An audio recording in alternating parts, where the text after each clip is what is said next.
Mari kita melanjutkan renungan kita dengan tema tiga kata yang mengubah segalanya.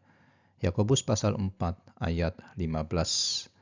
Sebenarnya kamu harus berkata, jika Tuhan menghendakinya, kami akan hidup dan berbuat ini dan itu.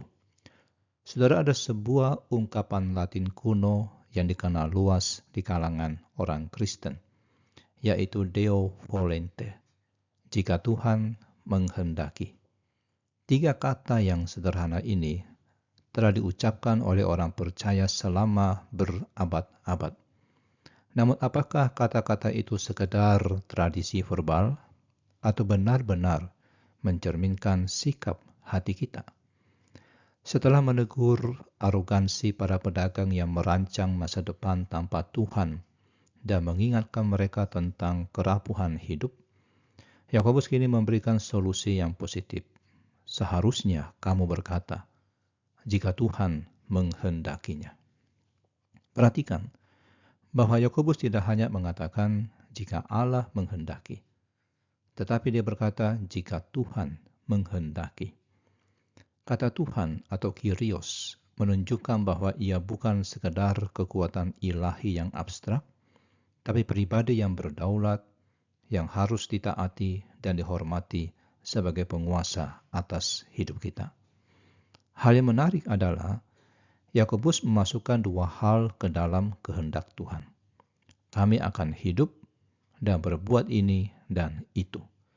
Artinya, bukan hanya rencana-rencana kita yang bergantung pada kehendak Tuhan, tapi kelangsungan hidup kita sendiri pun ada di tangannya.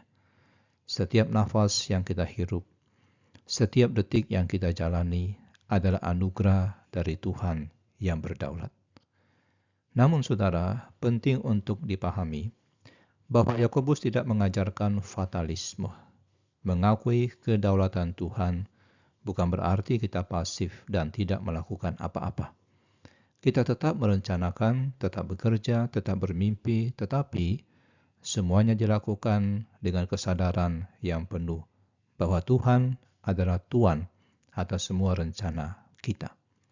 Bahkan Rasul Paulus yang dikenal sebagai perencana misi yang luar biasa, selalu menyertakan ungkapan ketergantungan kepada kehendak Tuhan di dalam rencana-rencana perjalanannya. Reformator Calvin dengan bijak mengingatkan kita bahwa yang ditegur Yakobus bukanlah kata-katanya itu sendiri, tapi sikap hati yang sombong. Orang beriman yang hatinya rendah hati boleh saja berbicara tentang rencana masa depan tanpa selalu menambahkan klausa atau kalimat jika Tuhan menghendaki. Hal yang terpenting adalah prinsip yang tertanam di dalam hati, bahwa kita tidak sanggup melakukan apapun tanpa izin Tuhan. Dan sebagai refleksi, jika Tuhan menghendaki, bukan sekedar ungkapan bibir, tapi sikap hati yang mengakui bahwa hidup kita, rencana kita, dan masa depan kita sepenuhnya ada di tangan Tuhan.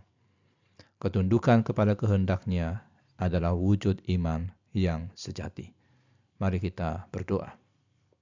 Ya Tuhan, kami mau menyerahkan seluruh rencana hidup kami ke dalam tangan-Mu yang berdaulat. Tanamkan di dalam hati kami sikap rendah hati yang selalu berkata, jika Tuhan menghendaki. Bukan sebagai formalitas, tapi sebagai pengakuan yang tulus bahwa Engkaulah Tuhan atas hidup kami. Di dalam nama Tuhan Yesus kami berdoa. Amin.